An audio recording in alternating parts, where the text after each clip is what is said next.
Welcome to our channel moody Pahadi. हमारे channel moody पहाड़ी में आपका स्वागत है। हेलो फ्रेंड्स, वैसे तो भारत में कई देवता हैं, पर क्या आपने ऐसे देवता के बारे में सुना है जिनके दरबार में पुलिस, वकील और जज तीनों की जरूरत नहीं पड़ती, जहां इंसाफ के लिए लोग पत्र लिखते हैं और सजा या न्याय सीधे ऊपर से आता है? जी हाँ, आज हम आपको एक ऐसे ही न्याय के देवता के बारे में बताएंगे जो पूरे उत्तराखंड में गोलू देवता के नाम से प्रसिद्ध है। वो देवता जो झगड़े सुलझाते हैं, मासूमों की रक्षा करते हैं और गलत करने वालों को उनके कर्मों की सजा देते हैं। कहा जाता है कि उत्तराखंड की पहाड़ियों में आज भी इंसानियत इसलिए जिंदा है क्योंकि यहाँ लोग न्याय से डरते हैं, और ये डर किसी राजा या कानून का नहीं, ये डर है गोलू देवता के न्याय का। जहां झूठ बोलने से पहले लोग 100 बार सोचते हैं और जहां सच खुद अपनी राह बना लेता है। गोलू देवता उत्तराखंड के कुमाऊं क्षेत्र में पूजे जाने वाले न्याय के देवता हैं। उन्हें गोरिया देव, ग्वेल देवता और कई जगह भगवान शिव का अवतार भी माना जाता है। कहा जाता है जहां इंसाफ इंसानों से नहीं मिलता, वहां गोलू देवता से मिलता है।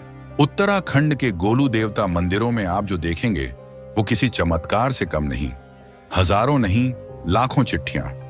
लोग अपनी शिकायतें देवता को लिखते हैं। लोग कागज पर लिखते हैं अपना दर्द, अपनी शिकायत, अपनी सच्चाई। कोई लिखता है मुझे धोखा मिला है, कोई लिखता है मेरा केस सालों से अटका है, और विश्वास है अगर सच्चे दिल से लिखा जाए तो न्याय जरूर मिलता है। मंदिर में टंगी हजारों घंटियां सिर्फ सजावट नहीं है, ये वो वादे हैं जो भक्तों ने न्याय मिलने के बाद पूरे किए। कहा जाता है पहले फरियाद लिखो और न्याय मिलने पर घंटी चढ़ाओ। ये माहौल देखकर हमारा भी मन हुआ गोलू देवता को एक अनुरोध पत्र लिखने का।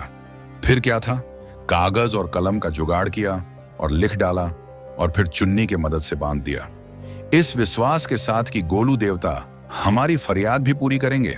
गोलू देवता केवल न्याय नहीं करते, वो तुरंत करते हैं, इसलिए झूठे लोग उनसे डरते हैं। मान्यता है अगर कोई झूठी शिकायत करता है तो सजा उसी को मिलती है। गोलू देवता के दरबार में सच ही सबसे बड़ा हथियार है।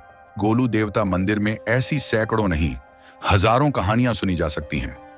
ऐसे ही कुछ किस्से मैं आपके साथ शेयर करता हूं।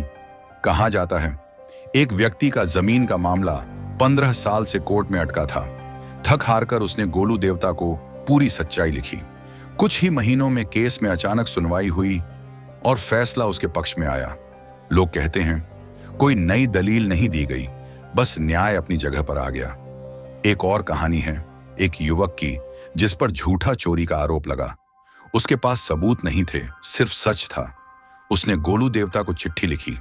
कुछ समय बाद असल दोषी खुद सामने आ गया। युवक बरी हुआ और मंदिर में एक बड़ी घंटी चढ़ाई। लेकिन हर कहानी इनाम की नहीं होती। लोक मान्यता है एक व्यक्ति ने झूठी शिकायत लिखी ताकि सामने वाले को फंसा सके।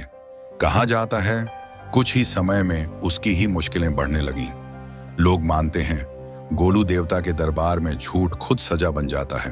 अगर आप कभी गोलू देवता की मूर्ति या चित्र को देखें तो एक चीज जरूर नजर आएगी, उनकी सफेद पगड़ी। ये पगड़ी सिर्फ पहनावा नहीं है, ये न्याय का प्रतीक है।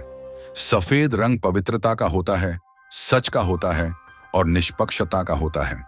जैसे अदालत में जज काला कोट पहनता है ताकि भावनाएं फैसले को प्रभावित न करें, वैसे ही गोलू देवता की सफेद पगड़ी ये याद दिलाती है कि उनके दरबार में ना रिश्ते चलते हैं, ना डर, ना लालच। लोक मान्यता है जो भी गोलू देवता के सामने फरियाद लेकर जाता है उसे भी सच के साथ जाना होता है, क्योंकि सफेद पगड़ी के सामने झूठ ज्यादा देर नहीं टिकता। कई लोग मानते हैं कि यह सफेद पगड़ी राजा होने की नहीं, न्यायाधीश होने की पहचान है। एक ऐसा न्यायाधीश जो पहाड़ों की आत्मा को समझता है, सादा, सीधा और सख्त।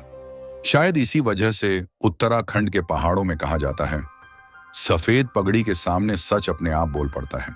गोलू देवता के मंदिर में रखा यह नगाड़ा सिर्फ एक वाद्य नहीं है, यह न्याय की पुकार है।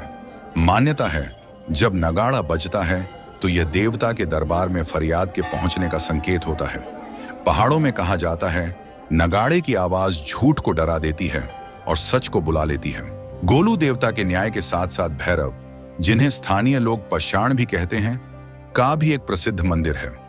यहाँ एक खास परंपरा निभाई जाती है, खिचड़ी का भोग। मान्यता है कि यह खिचड़ी साधारण भोजन नहीं, बल्कि भक्ति और समर्पण का प्रतीक है।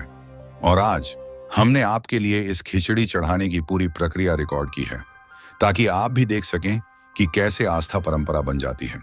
हम मंदिर पहुंचे 31 दिसंबर की सुबह, जब नया साल आने में बस कुछ ही घंटे बचे थे।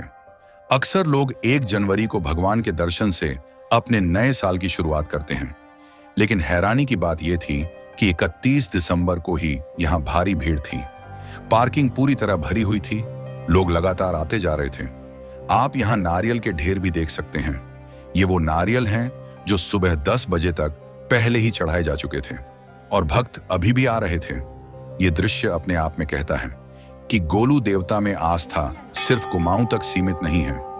जो भी उत्तराखंड की धरती पर कदम रखता है, वो यहाँ आकर गोलू देवता के आगे अपनी श्रद्धा जरूर रखता है। यही है न्याय के देवता पर अटूट विश्वास। शायद इसीलिए गोलू देवता सिर्फ भगवान नहीं है, उम्मीद है उन लोगों के लिए जिन्हें इंसाफ नहीं मिला। अगर आप मानते हैं कि सच की जीत होती है, तो गोलू देवता की कहानी आपके दिल को जरूर छुएगी। जय गोलू देवता। अगर आपको हमारा वीडियो पसंद आए तो कृपया सब्सक्राइब करें और शेयर करें। धन्यवाद।